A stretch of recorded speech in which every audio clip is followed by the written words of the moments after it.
Hello, welcome and बहुत बहुत स्वागत है आपका सीएनबीसी आवाज पर। आप देख रहे हैं property Guru presented by signature global और आपके साथ मैं हूं आपका होस्ट विपिन भट्ट लेकर हाजिर है एक बार फिर से आपका मनपसंद प्रोग्राम, जहां पर पिछले कई सालों से इनफैक्ट 2 दशक हो गए आपकी हमारी इस पार्टनरशिप के, पूरे 20 साल ऑलमोस्ट, जहां पर आपके सवाल लगातार हमें मिले। कोशिश हमेशा हमारी यही रही कि हम आपके सवालों का अच्छे से अच्छा जवाब दें। प्रॉपर्टी मार्केट ने भी कितने साइकिल्स देख लिए और अभी भी ये निरंतर जारी है, लेकिन आपका हमारा रिश्ता बरकरार है और धन्यवाद इस सहयोग के लिए, इस प्यार के लिए, और ये यूं ही हमेशा चलता रहे, यही हमारी दुआ भी रहेगी। तो चलिए आज के इस एपिसोड को भी इसी गुड मूड के साथ शुरू करते हैं और आज आपके सवालों के जवाब देने के लिए हमारे साथ हैं मोहम्मद असलम साहब, एमडी कैपिटल मार्केट्स एनरॉक। और आई थिंक असलम साहब आपको भी हमारे यहाँ पर आते आते शायद 1 दशक से तो ज़्यादा का वक्त हो ही गया, मे बी उससे भी ज़्यादा। बिल्कुल, बिल्कुल विपिन जी। और आपने भी जैसे बोला बी 2 दशक, तो मुझे लग रहा है कि अभी एज हो गई है हम सबकी। लेकिन या लॉन्ग टाइम, और एक्चुअली इतने टाइम निकल गया है, लेकिन एवरी टाइम जब भी यहाँ आना होता है या आपके साथ ऑनलाइन बात करनी होती है, या definitely it's good for all of us. Right thank you right, very बिल्कुल। मच। तो असलम साहब भी आपको सालों से प्रॉपर्टी गुरु के ज़रिए अपनी सलाह आपको दे रहे हैं, आपके सवालों के जवाब दे रहे हैं। हम मानते हैं कई लोगों को उससे बहुत सारा फ़ायदा हुआ होगा, तो आज भी यही सिलसिला जारी रहेगा। तो असलम सर, सबसे पहले एक आपसे मार्केट रैप ले लें। इस वक्त जबकि मानसून अपने पीक पर है, हमारा रियल एस्टेट का मार्केट क्या कह रहा है?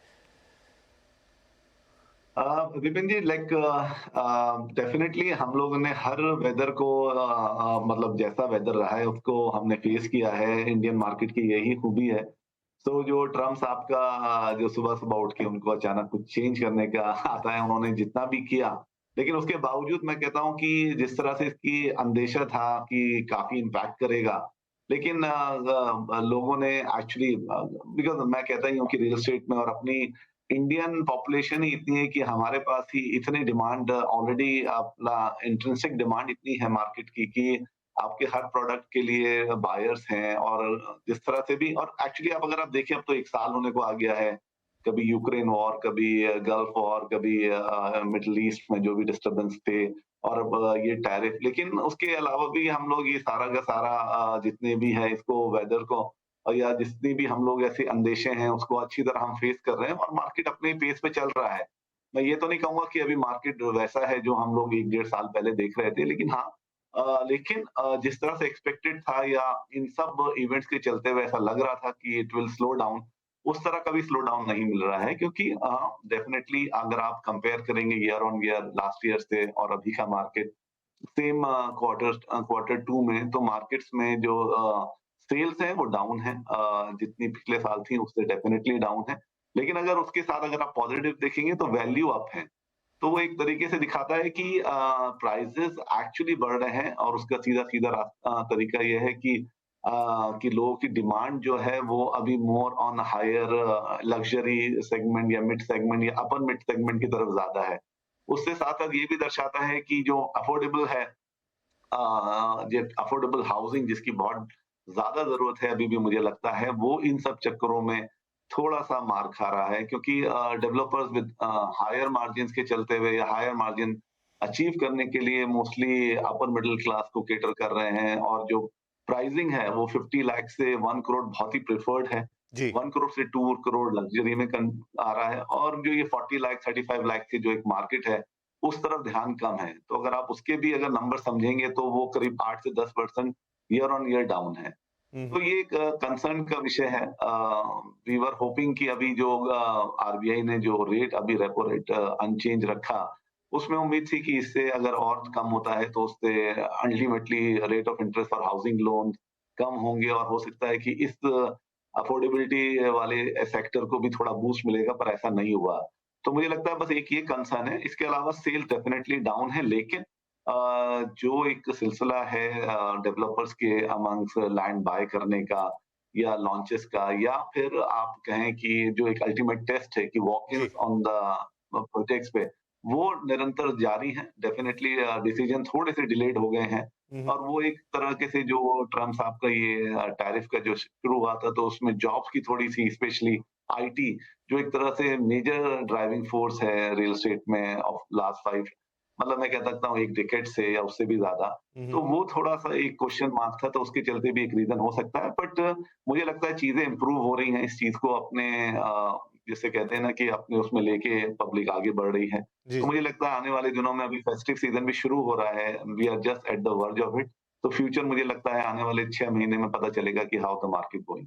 राइट, तो बहुत सारी चीज़ें हैं जो एक साथ हो रही हैं और काफ़ी सारी चीज़ें हैं जो मार्केट पे इम्पैक्ट डाल रही हैं। शायद एक टर्न अराउंड सिचुएशन पे मार्केट आके खड़ा हो गया है जहां पर लग्जरी सेल्स जो हैं जो अब तक इन डिमांड थी, तो डिमांड सप्लाई का पूरा खेल है वो थोड़ा सा नीचे आ रहा है। हो सकता है कि आप यहाँ से अफोर्डेबल हाउसिंग जिसकी बात कर रहे हैं असलम साहब, उसको एक नया पुश मिले, मतलब वैसी डिमांड आए तो फिर वैसे प्रोडक्ट भी बाजार में आने शुरू हो जाएंगे। अच्छा, बहुत बार नाम आया डोनाल्ड ट्रंप साहब का, तो देखिए वो खुद भी, बड़ी इंटरेस्टिंग सी ये फैक्ट है कि वो खुद भी भारत में एक डेवलपर की तरह मौजूद है, कम से कम उनका ब्रांड मौजूद है। ट्रंप टावर्स है काफी जगहों पे देश के अंदर, और इस पे एक पूरी डिटेल वीडियो भी हमने बना रखी है, बड़ी इंटरेस्टिंग वीडियो है। तो आवाज, सीएनबीसी आवाज के यूट्यूब पेज पे जाके आप सर्च करेंगे आपको मिल जाएगी, जरूर देखिएगा। बड़ा इंटरेस्टिंग वीडियो है कि कैसे डोनाल्ड ट्रंप जो है वो इंडियन रियल एस्टेट के साथ जुड़े हुए हैं, ना सिर्फ जुड़े हुए हैं, अच्छी खासी कमाई यहां से करते हैं अपने उस ब्रांड नेम ट्रंप टावर से। खैर, तो ये सारी बातें हुई। अब फटाफट हम कॉल्स भी लेना शुरू कर देते हैं। हमारे पहले कॉलर है मिस्टर पंकज कुमार, कॉल आ रही है पटना से। पंकज जी, स्वागत है आपका, क्या सवाल पूछेंगे आज? नमस्कार सर। नमस्कार जी। चैनल को बहुत बहुत धन्यवाद सर, और आप सभी लोगों को, असलम साहब को, सारे लोगों को मैं हमेशा वीकली देखता हूं आपका प्रॉपर्टी गुरु। जी जी सर, धन्यवाद आपको भी। और बहुत मदद मिलता है सर। आप बस मेरा एक छोटा सा कंफ्यूजन है सर, उसको काइंडली दूर किया जाए। वेव सिटी में मेरा प्लॉट है, NH24 गाजियाबाद में। ओके। सेक्टर 16 में भी है, एक सेक्टर 7 में भी है। तो मैं फिर वहाँ इन्वेस्टमेंट करना और चाह रहा हूँ। एक प्लॉट है जिसका रेट है 2 स्क्वायर यार्ड है, 239 स्क्वायर यार्ड, और रेट है 70,000-75,000 पर स्क्वायर यार्ड। ओके। तो इसका फ्यूचर कैसा रहेगा अगले 5 साल 10 साल के लिए, क्योंकि मैं अपनी बच्ची के लिए प्लान कर रहा हूँ। बहुत अच्छी बात है, आप इन्वेस्टमेंट कर रहे हैं, उस पर्पस भी आपका बढ़िया है कि आप अपने बच्चों के लिए कर रहे हैं। ऑलरेडी 2-3 इन्वेस्टमेंट आपने किए हुए हैं, अब इस पर अपनी सलाह चाहते हैं। तो असलम साहब, वेव सिटी ये करीब 225 स्क्वायर यार्ड का प्लॉट है, 75,000 स्क्वायर यार्ड के आसपास इसका अपर प्राइस है। सुझाव चाहते हैं और आगे क्या आउटलुक रहेगा इसका? देखिए, आई थिंक आधा आंसर तो आपने भी दिया है इसमें कि आपने 2 प्लॉट ऑलरेडी ले रखे हैं वहाँ पे, और तीसरा प्लॉट आप लेने की देख रहे हैं। तो मैं बिल्कुल समझता हूँ कि एक एक्सपीरियंस के बाद जो इन्वेस्टमेंट होता है, वो ज़्यादा साउंड और एप्ट रहता है। डेफिनिटली वेव सिटी NH24 के like on the highway 14 lane highway के अलोंग है, और काफ़ी बड़ा, मतलब ह्यूज है, ह्यूज इसमें से, मतलब जिसमें से आप कह सकते हैं कि 4,000 प्लस एकर्स का ये टाउनशिप है, बिगेस्ट टाउनशिप इन NCR। और उसके साथ-साथ आपका मतलब कम से कम 1500 तो आप 1500 एकड़ तो आपने ग्रीन उसमें ही डाला हुआ है, जो ग्रीन एरियाज़ हैं। तो लश ग्रीन है, जो एक टाउनशिप, आइडियल टाउनशिप होती है, उसका उसमें नाम आता है।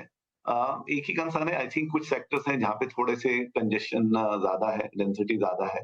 तो वो आप उसको ध्यान रखिए। बाकी तो मुझे उस टाउनशिप में कोई भी प्रॉब्लम नहीं लगती है, क्योंकि चाहे वो आप कनेक्टिविटी समझिए फ्रॉम NH24 से आप नोएडा या दिल्ली के लिए जाने के लिए आप जाना चाहते हैं, या इसके अंदर विद इन टाउनशिप ही सारी एमिनिटीज आपके पास है, चाहे आपको शॉपिंग के लिए है, चाहे आपकी सिक्योरिटी के लिए पुलिस स्टेशन है, या बाकी एमिनिटीज भी जो हैं वो भी काफ़ी अच्छी हैं। तो जितना भी एफर्ट है उस टाउनशिप को एक अच्छा, एक आइडियल बनाने का, वो सब लिया जा रहा है। I think platinum rated township कहलाता है, और जो भी आपका जो ग्रीनरी है, चाहे एमिनिटीज है, इंफ्रास्ट्रक्चर है, विद इन द टाउनशिप बहुत अच्छा है। और जैसे मैंने बोला कि NH24 होने से उसकी कनेक्टिविटी काफ़ी अच्छी है। काफ़ी चीज़ें जो आस-पास हैं, जैसे Akshardham temple I think 20 minutes है, airport is clear, very near. तो आपके एक हाईवे पे होने के ये सारे एडवांटेजेस हैं, या कनेक्टिविटी टू बिगर मॉल्स, या जो भी सोशल इंफ्रास्ट्रक्चर है वो भी काफ़ी अच्छा है, या स्कूल, कॉलेजेस वगैरह। तो मुझे लगता है एक आइडियल प्लेस है, और आपका जो होराइज़न है वो भी काफ़ी अच्छा है, 5 टू 10 इयर्स। सो आपने ऑलरेडी 2 इन्वेस्ट करके डेफिनिटली आपको उसमें एप्रिसिएशन आपने एक्सपीरियंस किया होगा, ये मेरा मानना है। हम्म। और तीसरा भी अगर आप करना चाहते हैं तो ये एप्ट प्राइस है, इसमें प्राइस में यही एक प्राइस जो चल रहा है उस एरिया में। तो आप डेफिनिटली ले सकते हैं, और 10 इयर्स के होराइज़न में डेफिनिटली आपकी बेटी के लिए हमारी सबकी शुभकामनाएँ, एक अच्छा इन्वेस्टमेंट साबित होगा। राइट, तो पंकज जी सारे बॉक्सेस टिक हैं, सारे सिग्नल ग्रीन हैं, गो अहेड, बहुत सारी शुभकामनाएं असलम जी भी दे रहे हैं, हमारी तरफ से भी आपको ये इन्वेस्टमेंट आप जिस पर्पस के लिए कर रहे हैं उसके लिए खूब फले फूले, आपको बढ़िया रिटर्न्स मिले, बाकी कोई प्रॉब्लम वाली बात नहीं है, तो यू कैन गो अहेड और आप इसमें आगे बढ़ के इन्वेस्टमेंट कर सकते हैं। चलिए, पंकज जी के लिए सलाह हो गई। एक ईमेल है हमारे पास, वो है भाग्यश्री मैम का, आपने भेजा है पुणे से एंड शी इज आस्किंग कि पुणे के खराड़ी एरिया को वो देख रही हैं खास तौर पे और 50-60 लाख रुपए का बजट रखती हैं और कुछ अच्छे प्रोजेक्ट के बारे में जानना चाहती हैं, लेकिन एक लाइन उन्होंने अंडरलाइन की है, लग्जरियस फैसिलिटीज के साथ। तो सर, क्या इस भाव में खराड़ी में 50-60 लाख में उनको कुछ जैसी उनकी ख्वाहिश है वैसा मिल पाएगा? वेरी सॉरी बट खराड़ी में डेफिनेटली ये प्राइस पे 50 लाख के बजट में अभी कुछ अवेलेबिलिटी नहीं है, क्योंकि एक पॉसिबिलिटी हो सकती थी कि आपको 1 BHK वहां पे अगर होते, लेकिन ऑफ लेट डेवलपर्स वहां पे 1 BHK बनाने बंद ही कर दिए हैं, एक्चुअली स्टार्ट विद 2 BHK। और उस पूरे एरिया का जो बेयर मिनिमम भाव है वो अराउंड 8,000 के करीब पहुंच गया है। तो उस हिसाब से एक्चुअली 2 BHK ही वहाँ पे 90 लाख के आसपास से शुरू होता है और गोज अपवर्ड्स, बिकॉज जो अमेनिटीज अगर आप देखने के लिए सोच रहे हैं तो वो एक्चुअली खराड़ी या उससे लग के बागोली एरिया में भी यही भाव है, जो है खराड़ी में थोड़ा और ज्यादा है। तो मेरा सजेशन यही रहेगा, अगर आपका 50 लाख का बजट है तो आप थोड़ा सा उसको अगर इंक्रीज करें तो आपको एक काफी अच्छे डेवलपर्स के यहाँ, जैसे गेरा है आपका, उस एरिया में महिंद्रा अवेलेबल है, उस एरिया में VTP है, गोदरेज है, जो खराड़ी से लग के जो वाघोली एरिया है, जो ऑलमोस्ट खराड़ी एनेक्स्चर ही कहलाता है। तो आप उस सब खराड़ी एनेक्स कहलाता है, सॉरी, वो सारे एरियाज में आपको डेफिनेटली 2 BHK मिल जाएगा, पर आपको थोड़ा बजट बढ़ाना पड़ेगा। लेकिन फिर भी अगर आपका इसमें कंस्ट्रेंट है तो आप कुछ रीसेल एरियाज में देख सकते हैं, लेकिन उसमें भी मेरा मानना है कि 50 लाख में वहां भी आपको शायद ना मिले। तो थोड़ा अगर आप बजट बढ़ाएंगे तो काफी ऑप्शंस आपके लिए अवेलेबिलिटी खुल जाएगा और आप फिर उसमें ले सकेंगे। ओके जी, तो चलिए भाग्यश्री मैम, सो सॉरी, उस बजट में तो नहीं, लेकिन फिर भी आपके बजट में जो भी चीज़ें सूटेबल है वो आपको असलम जी ने बता दी एंड होप थोड़ा बहुत ऊपर नीचे करके एक अच्छा प्रोजेक्ट आपको ज़रूर मिल जाएगा। राइट, भाग्यश्री जी के लिए सलाह हो गई। अगला भी एक ईमेल है, ये है मिस्टर संजय का। आप पूछ रहे हैं कि how are you? So we are good, thank you very much. Investing in Dubai seems cheaper than India, big city like Mumbai etcetera. Mumbai Gurugram में महंगी होती जा रही प्रॉपर्टी के बदले क्या दुबई में प्रॉपर्टी खरीदना एक बेहतर ऑप्शन है? इस पर वो राय चाहते हैं। तो देखिए असलम साहब, ये तो शायद एक फैक्ट भी है कि बहुत सारा जो हमारे इन दो शहरों में बजट है कई इलाकों का, वहाँ पर आप दुबई में एक अच्छी खासी प्रॉपर्टी शायद जिस भी जगह चाहे वहाँ ले सकते हैं। तो फिर भी, क्योंकि सिर्फ इतना ही नहीं है कि यहाँ या वहाँ, उसके बहुत सारे प्रोज एंड कॉन्स हैं। आप क्या सलाह देंगे? नहीं, कहना बिल्कुल ठीक है। अगर आप यही दो सिटीज को कंपेयर कर रहे हैं तो डेफिनेटली हाँ, दुबई और मुंबई या गुड़गांव के जो प्राइजेस हैं वो एक्चुअली एट पार हैं, या फिर दुबई आपको थोड़ा सा चीपर मिल जाएगा। लेकिन हम लोग हमेशा से, जब से हमने, आई थिंक अभी विपिन जी ने बोला कि 20 ईयर्स हो गए हैं, और जब भी हमारी बात हुई है, एक बेसिक जो एक रियल एस्टेट में इन्वेस्टमेंट का जो हम लोग हमेशा एडवाइस करते हैं कि इन्वेस्टमेंट आप वहां कीजिए जहाँ पे आप उसे मॉनिटर कर सकें। सो अगर प्राइजेस सिर्फ कुछ परसेंटेज से 5 या 10% या 15% से ही डिफरेंस है, तो मैं फिर भी आपको एडवाइस करूंगा कि आपको इन्वेस्टमेंट इंडिया में ही करना चाहिए। क्योंकि डेफिनेटली जैसे प्रॉस एंड कॉन्स की बात है, तो सबसे बड़ा ये है कि यहाँ आप अपनी प्रॉपर्टी मॉनिटर कर सकते हैं।